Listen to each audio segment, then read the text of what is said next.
What happens when 57 children of North Korea's elite are summoned home under the guise of a celebration, and one of them accidentally opens a classified file? For the first time, we're sharing the testimony of Kim Jin-hyuk, a North Korean official's son who discovered mid-embassy visit that his triumphant homecoming was actually a state-organized purge. What unfolded next on a plane over international airspace, with a Ministry of State security agent on board, has never been told to Western audiences until now. For more exclusive testimonies, subscribe and become part of our investigative community.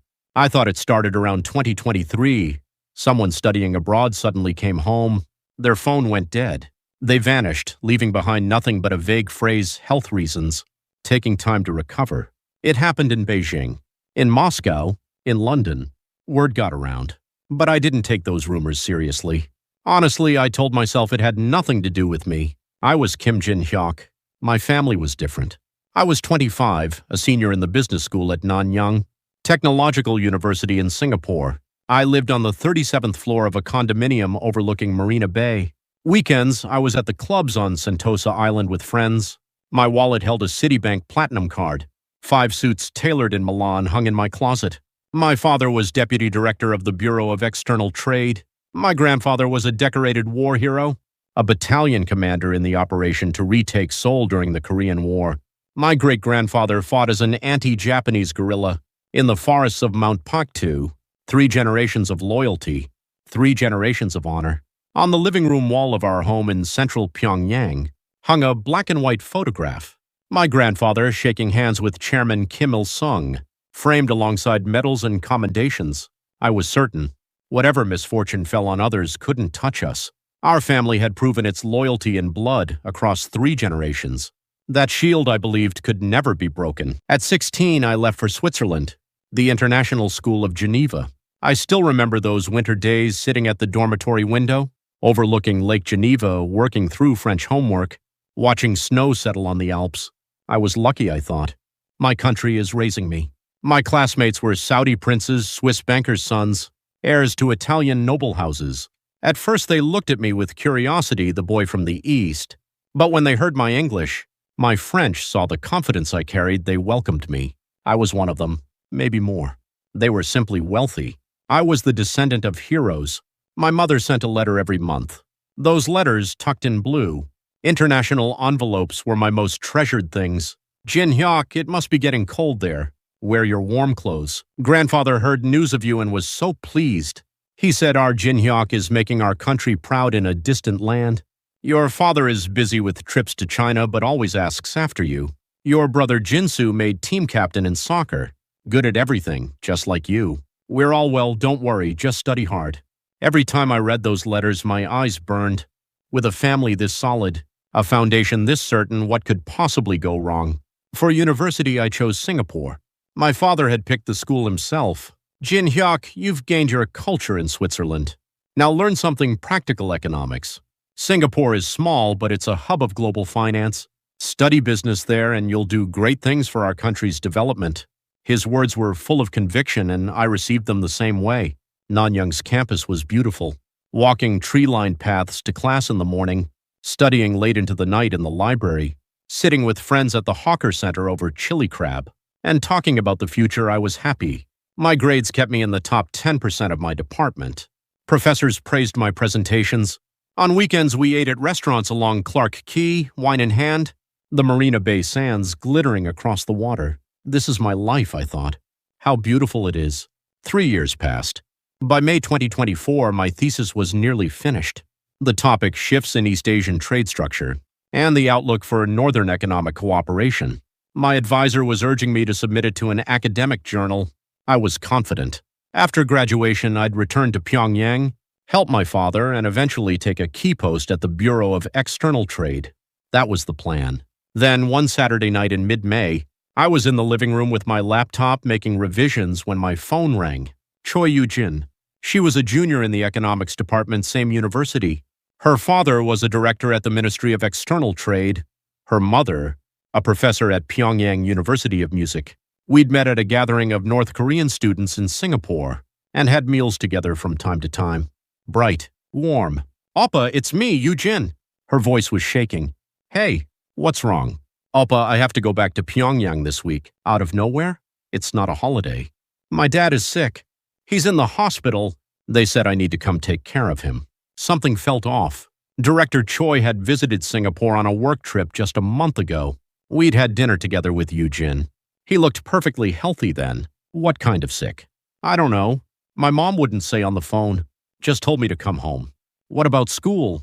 They're processing a leave of absence. A leave? You're 1 year from graduating. Through the phone, I heard her let out a small breath. I said the same thing. But my mom said to let this semester go and just come back. That I could re-enroll later. Something was wrong. But I said what you say. If your dad is sick, you should go. I hope he recovers quickly. Let me know when you're back. Yeah. Thank you, Appa. Eugene left that Friday. She'd turned down my offer to see her off, said she'd go alone. The last message she sent is still on my phone. Appa, take care. Stay safe in Singapore. Stay safe. I didn't think much of it then. A month went by. Around mid-June, I sent her a message checking in. Is your dad doing better? No reply. I tried again the next day, nothing. Called her number. This line has been suspended at the customer's request. I emailed her mother. A week later, a reply came. Dear Jin Hyuk, thank you for reaching out. My husband is recovering due to health reasons. Eugene is busy caring for him. Please focus on your studies. Health reasons. Recovering. Reading that line, something cold moved through me. I'd heard those words before. That exact phrasing. That night I couldn't sleep. Singapore's skyline blazed outside my window, but the light felt suddenly distant. I lay on my back staring at the ceiling.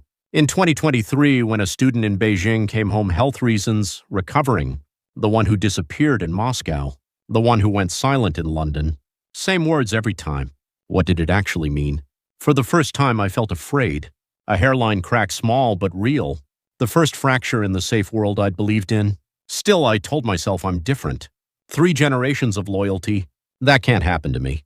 July came, then August. I'd submitted my thesis and was moving through graduation preparations when, in mid-August, an email arrived from my father. Jin Hyuk, there's a special event in Pyongyang on September 9th. A celebration honoring overseas students and their families. The party wants to encourage and recognize young talent like you. A charter flight will bring you and 56 others from around the world. 57 students total. I'll be waiting at Pyongyang Airport. 57 students from all over the world. A special event. My chest lifted. I was chosen. Eugene's situation was unfortunate, but mine was different. That night I started packing, folding clothes into my suitcase, and I was smiling without realizing it. Finally going home, a triumphant return. But I couldn't explain why my hands were trembling. On August 20th, I attended a seminar at the National University of Singapore. The theme, East Asian Economic Integration and the Road Ahead. Students from across ASEAN had gathered. My advisor had recommended it. A final networking opportunity before graduation, I figured. The hall was larger than I expected. Around 150 seats, most already filled. I found a spot in the middle. To my left, a Thai student. To my right, a Korean. Hi there. He spoke Korean. I hesitated, then answered in English. Hello, nice to meet you. Are you Korean? You look familiar. I'm studying here in Singapore. I'm on exchange from Seoul National University. Lee Jae-hoon? He handed me his card naturally. I didn't offer mine. The seminar opened. A Singaporean economics professor spoke about the future of the ASEAN economic community, trade barrier reductions, labor mobility, a common currency. I listened carefully, taking notes. During Q&A, Jae-hoon raised his hand. Professor, you said, political stability is a prerequisite for economic integration. But can countries with authoritarian governments participate in this process? Is a model, where the economy opens, while politics stays closed, actually sustainable? The professor took a moment. That's a good question. Singapore itself could be seen as one such model. But in the long run, economic and political freedom tend to converge. As people grow more prosperous, they naturally start demanding a say in how they're governed. My grip tightened on my pen. Authoritarian government. Political closure. The words landed like arrows aimed at home. After the session, Jae-hoon caught up with me. Coffee? If my question offended you, I'm sorry. It's fine. We walked to the cafeteria. Americanos. A seat by the window. He talked easily. What's your major? Business. What are you doing after graduation? Going back home to work. Where's home? A beat. Up north. His eyes widened slightly. North Korea? First time meeting someone from there. Was it hard studying in Singapore? I kept my answers short. He was curious genuinely, not unkindly. Then from the next table, a burst of laughter. A group of Korean students huddled over a phone. Can you believe what the president just said? Look at the comments, it's exploding. My mom says she's completely done with this administration. There's no way I'm voting for them next time. My whole body went rigid. They were criticizing their president. Openly. In public. Like it was nothing. Jae-hoon smiled sideways. They're not wrong, honestly. Approval ratings are in the basement. But what else can you do? You have to speak up, or it only gets worse. Won't they get arrested? He stared at me. Arrested? For what? For expressing those opinions. Criticizing the leader. That's not a crime. We have freedom of speech. You can criticize the president all you want. Actually, that's the point we elected them. We're supposed to hold them accountable. We elected them. Those 3 words circled in my head for the rest of the day. The afternoon session was a blur. During group discussion, I sat with 2 Korean students, a Thai and a Malaysian. The topic was youth unemployment. A Korean student named Minji spoke first. Korea's youth unemployment is genuinely dire. You graduate and there's nothing, or what exists is barely livable. Government policy is all short-term band-aids. What's the solution? The Thai student asked. Overhaul the education system. Everyone chases a university degree, but we need to invest in technical and vocational training, something like Germany's Meister program. Why hasn't the government done it? Minji answered without flinching. Because it's political. Cutting university enrollment means backlash. Politicians only think as far as the next election. No long-term vision. Then citizens have to push for it, the Thai student said. Exactly. That's why we have to keep raising our voices. Take to the streets with candles if we have to. Candles. Streets. I remembered December 2016 watching it on the news in Geneva. Millions filling the plaza in front of Gwanghwamun Gate in Seoul, holding candles, forcing out a president. And no one was arrested. At the time, I couldn't understand it. How could ordinary people remove a head of state?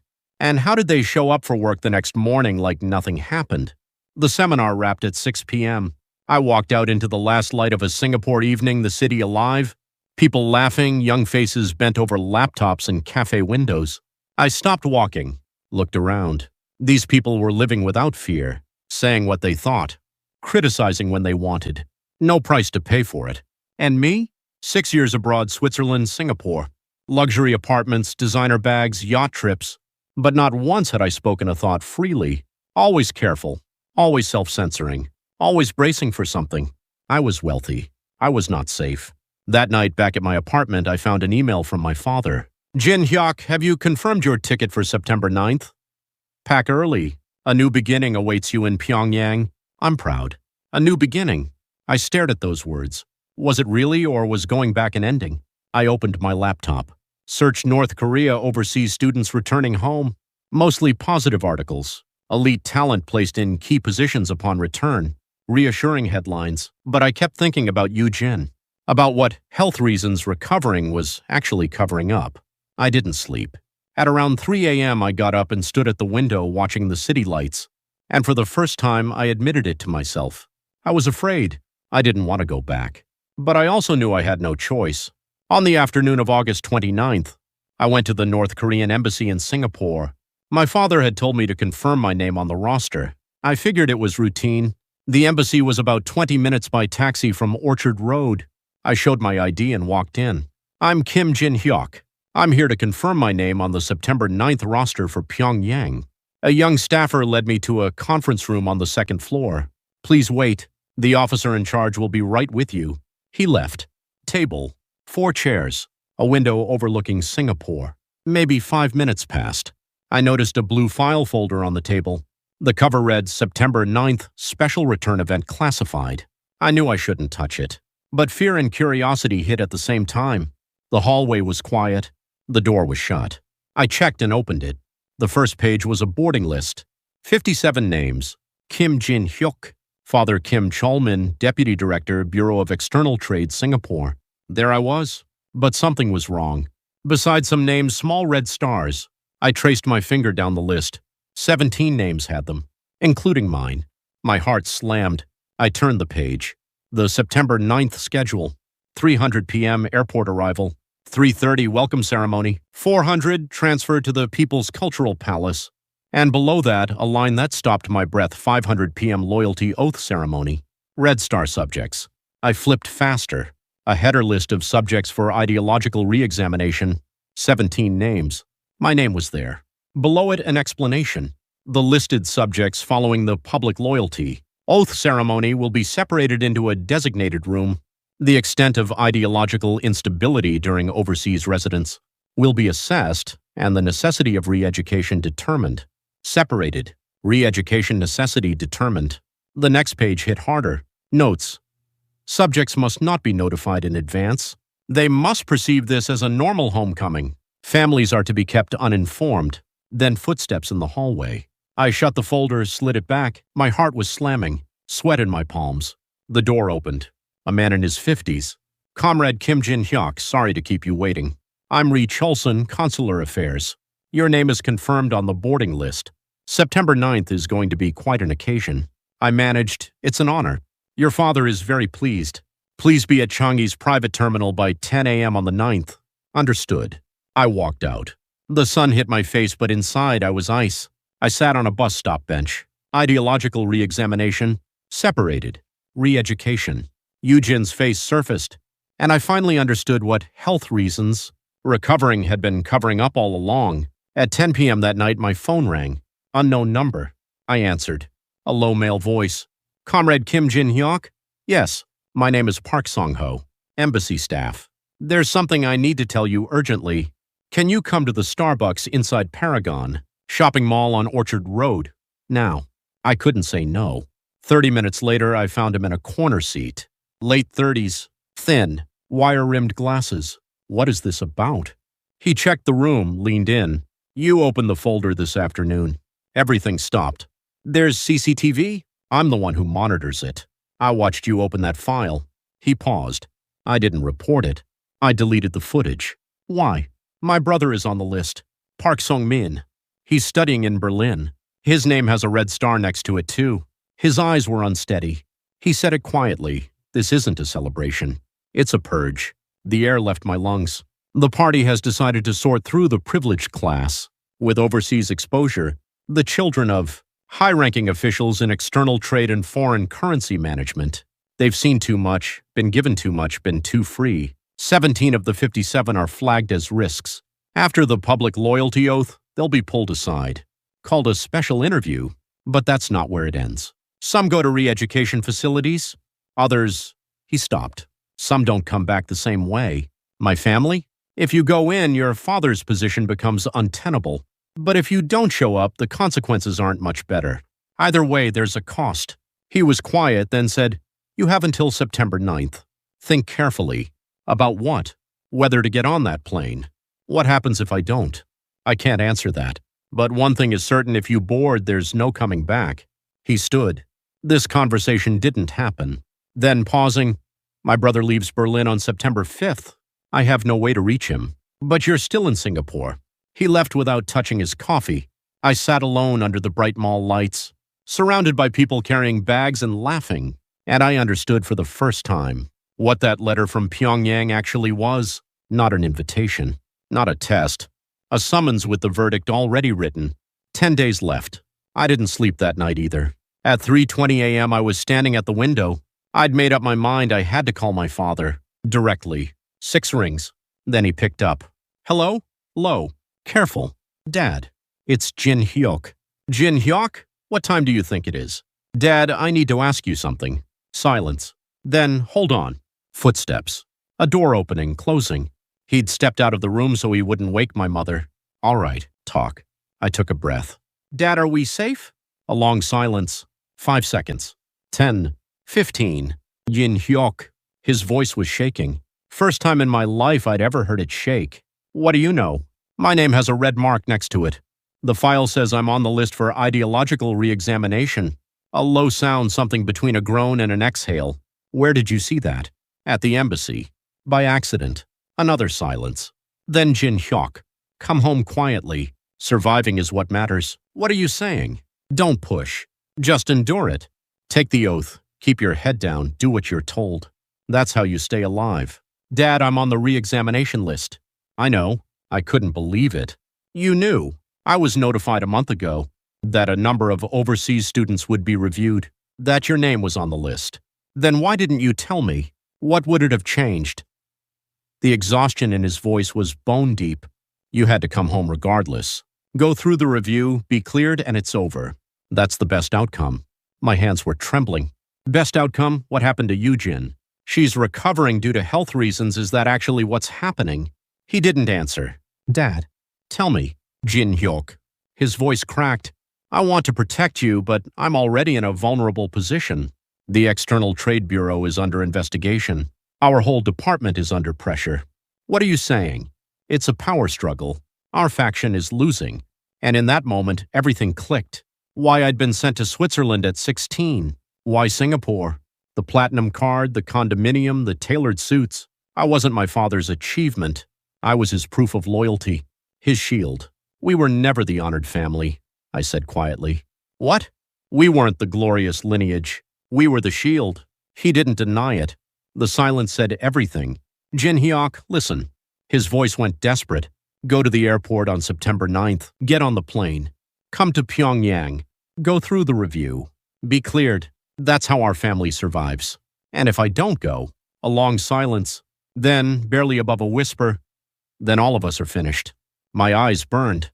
Dad, I'm scared. I'm scared too. First time he'd ever said it out loud. But there's no alternative. 3 generations of loyalty. We can't fall apart now. And what happens to me? Survive. That's your job. Neither of us had anything left. We sat with the phone between us, just breathing. Jin Hyuk. Yeah, I'm sorry. The line went dead. I crumpled onto the sofa. My phone slipped from my hand. Through the window, dawn was breaking over Singapore. A beautiful city. A free city. But I was not inside that freedom. In that moment, I understood my father was also a victim. My grandfather. Maybe my great-grandfather, too. 3 generations of loyalty, but that loyalty was never a shield. It was a leash. We weren't the chosen family. We were the useful one. I stared at my half-packed suitcase. That bag was meant for a triumphant return. Now I knew it wasn't a return. It was a summons, not a test. A verdict. With shaking hands, I unzipped the bag and began taking things back out, one piece at a time. 10 days until September 9th, and I had a decision to make. At 10 a.m. on September 9th, I arrived at Changi Airport's private terminal. 1 suitcase. I told myself I sent the rest ahead by freight, a lie. I hadn't sent anything. I'd been undecided until the very last moment. Inside the terminal, the others were already gathered. 57 people. Most in their early to mid-20s. Some laughing, some taking photos. Bright atmosphere. Like a school trip. I stood quietly in a corner and watched.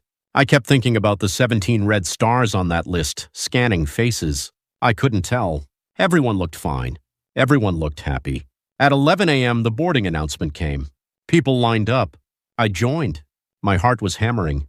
Passing through the gate, I looked back at Singapore one last time. Blue sky. Open air. Is this the last time? The plane was large, comfortable for 57. I found a window seat in the middle. A young woman sat beside me. Hi, I'm Lee Soo-jin. I was in Shanghai. Kim Jin Hyuk. Singapore. Singapore amazing. I was at Fudan University. Exciting, right? I gave a vague smile. Yeah. At 11:30, the cabin door sealed. Ladies and gentlemen, welcome aboard. Our flight to Pyongyang, Sunan International Airport, will take approximately 4 hours. The plane lifted off. Singapore shrank below my window. I watched it disappear and thought, am I really doing this? About 20 minutes in, the seatbelt sign went dark. People stretched, moved around. I stayed in my seat. Then the young man ahead of me turned around. Are you Kim Jin Hyuk? I think I've seen you at the Singapore student gatherings. I'm Choi Min Ho. Yes, I remember you. He lowered his voice. Could we talk near the back? We moved to the rear of the cabin, a narrow space by the lavatories. Min Ho checked the aisle. Doesn't something feel off about this? Like what? This flight. 57 people all summoned suddenly, and every one of them is a child of senior officials. I looked at him. Did you feel something too? My father called a week ago. Voice shaking, I'd never heard that before. He just kept saying, do what you're told. I kept my voice low. I saw a file. At the embassy. Classified. Minho's eyes went wide. What was in it? 17 of the 57 have been flagged for ideological re-examination. After the loyalty oath ceremony, they'll be separated. His face went white. 17. Yes. And then? Taken somewhere. Re-education. Or worse.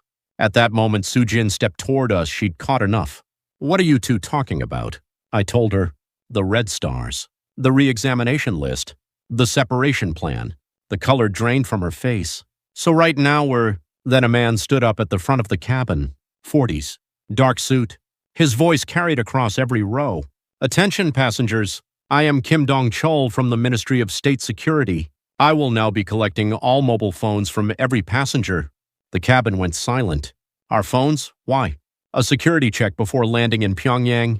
Please cooperate. State Security. My whole body locked. Minho and Sujin stood beside me, faces white. Kim Dong-chol started moving row by row. People handed over their phones without understanding why. You don't say no to state security. I whispered to Minho. This isn't how security checks work. Then what do we do? I don't know. Then a young man in the back shot to his feet. Maybe 26, thin. Wire-rimmed glasses. He shouted, "We are not being celebrated." The cabin broke open. What are you saying? He was trembling but didn't stop. There's a list. A list of subjects for ideological re-examination. 17 of us are marked for re-education. Chaos. Kim Dong-chol moved toward him. Comrade, sit down. You're causing unnecessary panic. You called this a celebration. What is re-education? I'm warning you. Sit down. I won't. Everyone we walked into a trap. Others started standing. Is it true? What list? Were we lied to? I stood up. It's true. I saw the list at the embassy. 17 names, red stars. The cabin dissolved. People grabbed for phones already collected. Someone was shouting. Someone was crying. Then the cockpit door opened. The captain stepped out, a man in his 50s. He looked across the cabin, and when he spoke, his voice cut through everything. Everyone, please calm down. The noise dropped. He moved slowly down the aisle. My name is Park Chol-soo. I'm the captain of this flight. Listen carefully to what I'm about to tell you. Silence. He glanced at Kim Dong-chol. I know about the list, Comrade Kim. I know what mission you're running. A beat. And I know that when I land this plane in Pyongyang, it's over for me too. The cabin held its breath. What are you talking about? Kim Dong-chol's voice sharpened. The captain smiled, tired, hollow. My son is on this flight, Park Jun-young. He was studying economics in Beijing. His name has a red star beside it. He let that land. I have been flying for 30 years. I have carried out every order given to me. But if I can't protect my own son, what was any of it worth? He turned toward the cockpit, then stopped. I'm changing course. The cabin exploded. What? This flight is not going to Pyongyang. Kim Dong-chol closed in fast. Captain Park, come back to your senses. What do you think you're doing? The captain was calm. I've never been clearer. Not in 30 years. You're committing treason. Treason? A quiet, hollow laugh. 30 years of loyalty, and I can't protect my son. Is following an order that sends your child to re-education what loyalty looks like? Return to the cockpit. Immediately. I won't. Kim Dong-chol's hand moved to his hip. A weapon. The cabin froze. The captain didn't flinch. Go ahead. But if you shoot me, who lands this plane? My co-pilot is 26, no experience in emergencies. Can he bring 57 people down safely?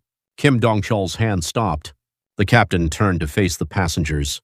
You deserve the truth. A young woman in the front row asked in a shaking voice, What truth? He exhaled. 1 week ago, I was called to the operations office at Pyongyang Sunan Airport.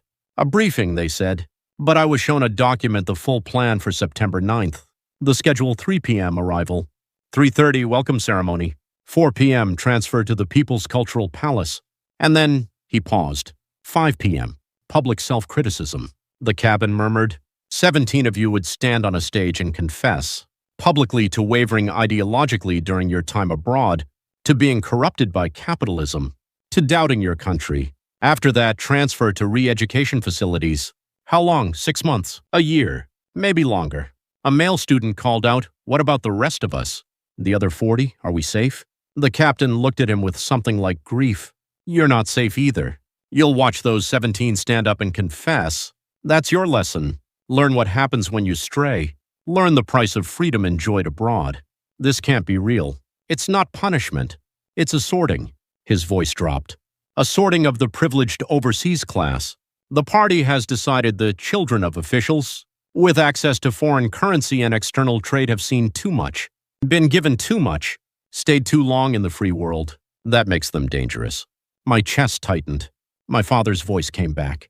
It's a power struggle. Our faction is losing. The document had one more thing, the captain continued. This is only the first wave. If it succeeds, there will be a second, a third. Students in Beijing, Moscow, London. Every child of the privileged class recalled and processed. Sujin was crying. What did we do wrong? Nothing, except that you saw too much. A world with freedom of speech, democracy, a society where criticism is allowed. Someone who's seen that is dangerous. Someday they might start asking questions. A young man sank into his seat. So from the beginning we were bait. Yes, the celebration was the trap. Kim Dongchul cut in. Captain, stop this. You're leaking state secrets. Secrets? The captain's voice didn't waver. This is information they have a right to know, about their own fate. Then the captain looked out at all of us one last time. We were never the honored families, he said. We were the clearance list. 3 generations of loyalty, years of service abroad, none of it protected us. We were expendable from the start. Those words hung in the cabin. Expendable, Minho asked barely above a whisper. So where are we going? The captain said south. South. South Korea. Incheon International Airport. The cabin fractured again. Is that even possible? We have enough fuel. An hour and a half. Make your choice. Come south with me or go back to Pyongyang. I will respect whatever you decide. A young woman cried out, What about my parents back in Pyongyang? The captain's expression darkened. I don't know. They may face consequences. But consider the alternative. Years in re-education, surveillance after, no future. You can call your own. He said 10 minutes. Then we vote. He walked back to the cockpit. The cabin fell into a heavy silence, 57 people sitting with their families, their futures, the weight of a choice that could not be undone. Then the captain's son, Jun-Yong, stood up. His hands were shaking, but his voice was clear. I'm going south. I stood. Me too. Sujin wiped her eyes and raised her hand. Minho raised his. One by one, then 2, then more hands went up across the cabin. 51 of the 57. 6 did not raise their hands. They sat with their heads down, going back to Pyongyang. Family, fear, or both. I couldn't judge them.